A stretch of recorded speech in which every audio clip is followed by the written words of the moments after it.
श्री गणेशाय नमः। श्री श्याम सदाशिवाय नमः। श्री शिवाय नमस्तुभ्यं। तीर्थ क्या है तथा तीर्थों में स्नान करने से क्या फल मिलता है तथा तीर्थों में केवल स्नान से ही कैसे फल प्राप्त होता है, आज इस विषय पर प्रकाश डालता हूँ तथा उत्तम तीर्थ जो पृथ्वी पर विद्यमान तीर्थ है उनमें सर्वश्रेष्ठ तीर्थ, अत्यधिक सम्मानीय तीर्थ कौन सा है उसके विषय में भी बताता हूँ। समस्त तीर्थों में सर्वश्रेष्ठ तीर्थ महिसागर संगम के नाम से जाना जाता है। महिसागर संगम तीर्थ सारे तीर्थों में उत्तम स्थान प्राप्त होने के बाद भी वह गुप्त क्षेत्र के नाम से जाना जाता है, अर्थात उसका प्रचार प्रसार ओपनली नहीं है। अतः ऐसा तीर्थ किस कारण से गुप्त क्षेत्र में हुआ, तो ये ऐसी जो इसकी विशेषता है, अर्जुन को भी इसमें संदेह हुआ था और नारद जी ने इसका जो है निराकरण बताया कि ये सभी तीर्थों में सर्वश्रेष्ठ किस प्रकार से माना जाता है। तो अर्जुन ने पूछा था कि नारद जी, इस तीर्थ को गुप्त क्षेत्र क्यों कहते हैं, जिसका इतना महान प्रभाव सुना गया है, वह गुप्त कैसे हो गया। तो नारद जी कहते हैं कि अर्जुन, इस क्षेत्र के गुप्त होने का जो कारण है उसके विषय में एक बहुत प्राचीन कथा है, उसको श्रवण करो। ये क्षेत्र पूर्व काल में शापवश गुप्त हो गया था, अर्थात उनको श्राप मिल गया था। श्राप मिलने के कारण ये जो तीर्थ है ये गुप्त हो गया। एक समय किसी निमित्त से सब तीर्थों के अधिदेवता एकत्र हो ब्रह्मा जी को प्रणाम करने के लिए उनकी सभा में गए। यानी जो ये तीर्थ है ये पुरुष रूप में है, पुरुष रूप में विराजमान है। इनमें स्नान करने से दिव्य शक्तियां हमारे पापों का नाश करती है, अतः हमें तीर्थों में जाकर स्नान करना चाहिए। तीर्थों में स्नान का फल मंत्र जप से कहीं अधिक बताया गया है। मंत्र जपते जपते मन विचलित हो जाता है, किंतु तीर्थ में जो स्नान किया जाता है उससे कई जन्मों के पाप धुल जाते हैं। अतः हमें सदैव तीर्थ स्नानों का उपयोग भोग करते रहना चाहिए और हमारे जीवन को सुचारू रूप से चलाने के लिए तीर्थों में जो दान पुण्य इत्यादि किया जाता है उसका भी उत्तम फल प्राप्त होता है। अतः तीर्थों में किया गया दान पुण्य तथा स्नान जीवन को निखार देता है। इसीलिए हम विशेष पर्वों पे तीर्थ स्नान के लिए जाना चाहिए। कुछ विशेष तिथियां, योग इत्यादि जब आते हैं उस समय किया गया स्नान, दान तथा पुण्य अक्षय होता है। अतः पर्व तिथियों पर स्नान का बहुत महत्व है। सभी तीर्थों को आया हुआ देखकर ब्रह्मा जी अपने समस्त सभासदों के साथ उठकर खड़े हो गए। उनके नेत्र आश्चर्य से खिले हुए थे। भगवान ब्रह्मा ने हाथ जोड़कर सब तीर्थों को प्रणाम किया और इस प्रकार कहा, तीर्थवरों, आज आप सब लोगों के पदार्पण से पवित्र होकर हमारा स्थान सफल हो गया है। हम सब देवता भी आपके दर्शन से बहुत पवित्र हो गए। तीर्थों का दर्शन, स्पर्श तथा स्नान सब परम कल्याणकारक है। बड़े बड़े पापों से भरे हुए जो भयंकर एवं अत्यंत निर्दयी मनुष्य हैं, वे भी तीर्थ में पवित्र हो जाते हैं। फिर जो धर्मपरायण है, उनके लिए तो कहना ही क्या है। यों कहकर ब्रह्मा जी ने अपने पुत्र पुलस्त्य को आज्ञा दी, बेटा, तुम तीर्थों के लिए शीघ्र ही अर्घ्य ले आओ, जिससे मैं पूजन करूं। जब अर्घ्य देने योग्य असंख्य पुरुष एकत्रित हो जाए, तब पूजन काल में उन सब में जो श्रेष्ठ एक पुरुष को एक अर्घ्य प्रदान करना चाहिए। पिता की ये आज्ञा पाकर पुलस्त्य जी बड़े वेग से एक उत्तम अर्घ्य पात्र सजा कर ले आए।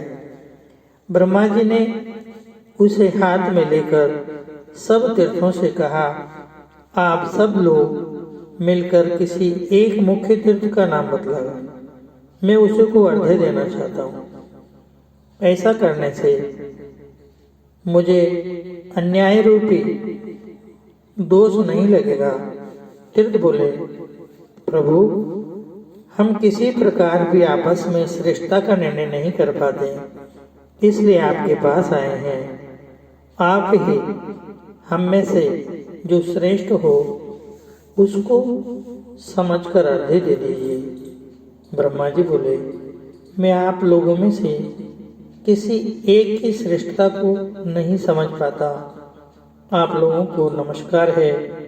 आप सभी अपार महिमा से संपन्न है, अतः स्वयं ही अपने में से श्रेष्ठ पुरुष को बतलाएं।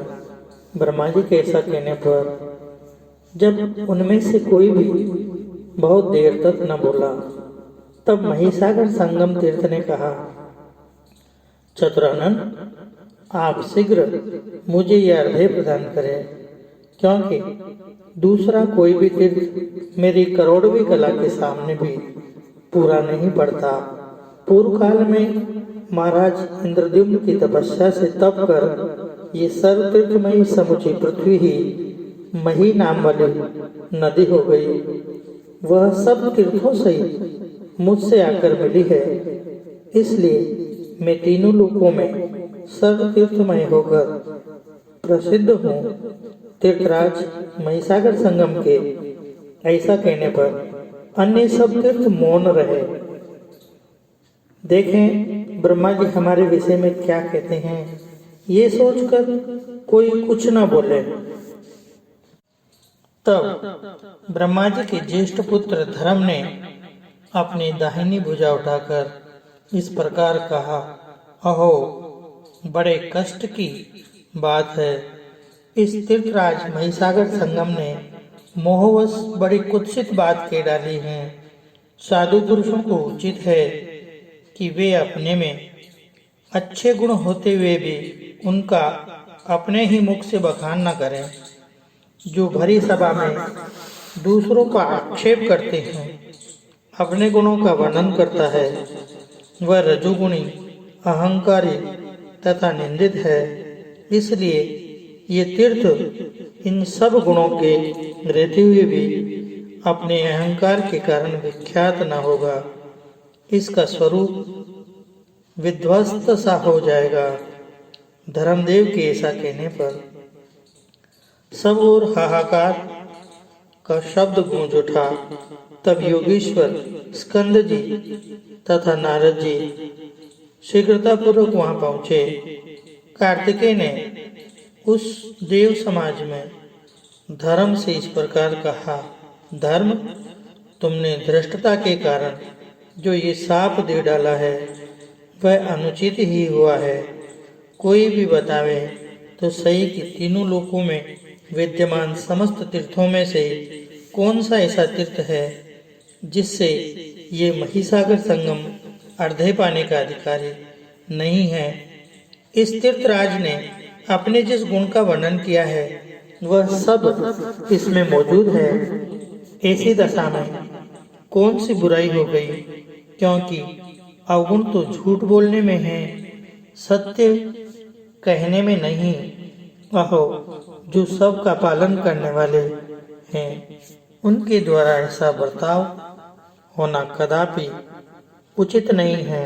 यदि वे भी विचार न करके ऐसे कार्य करेंगे तब प्रजा किसकी शरण में जाएगी। स्कंद स्वामी के ऐसा कहने पर धर्म ने इस प्रकार उत्तर दिया, आपका ये कहना ठीक है कि ये महिसागर संगम सब तीर्थों में प्रधान होने और ब्रह्मा जी से अर्धे पाने के सर्वथा योग्य हैं, किंतु साधु पुरुषों का ये सनातन नियम है कि अपने ही मुंह से अपने गुणों का बखान नहीं करना चाहिए। दूसरों का किया हुआ आक्षेप और अपनी प्रशंसा, ये दो दोष ब्रह्मा जी को भी अपने पद से विचलित कर सकते हैं। दूसरों पे आक्षेप करते हुए अपनी प्रशंसा करने वाले राजा ययाति क्या स्वर्ग से नीचे नहीं गिर गए थे। बुद्धिमान ईश्वर ने पूर्व काल में जो जो बातें प्रमाणित कर दी है उन सब का भलीभांति पालन करना चाहिए। कौन विद्वान उनका उल्लंघन कर सकता है। कार्तिकेय जी, आपके पिताजी ने आदेश देकर जिस कार्य के लिए हमें नियुक्त किया है हम सदा उसी का पालन करते हैं, आपको भी उसका पालन करना चाहिए। यूं कहकर धर्म जब अपनी मुद्रा त्याग देने को तैयार हो गए तब मैंने उस प्रस्ताव पर विचार करके ये बात कही, विश्व को धारण करने वाले परम महान महात्मा धर्म को नमस्कार है।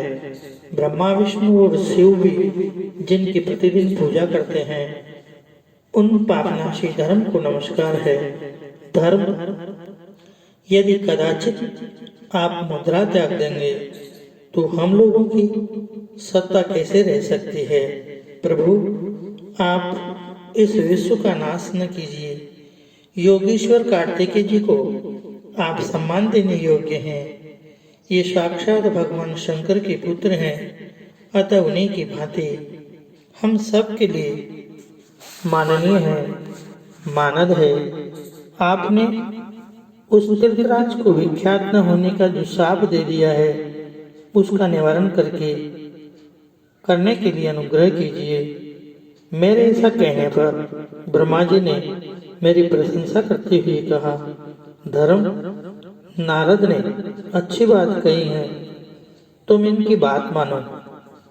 तब धर्म ने कार्तिकेय जी से कहा, हम लोग जिसके किंकर है उन परम सिद्ध कार्तिकेय जी को नमस्कार है।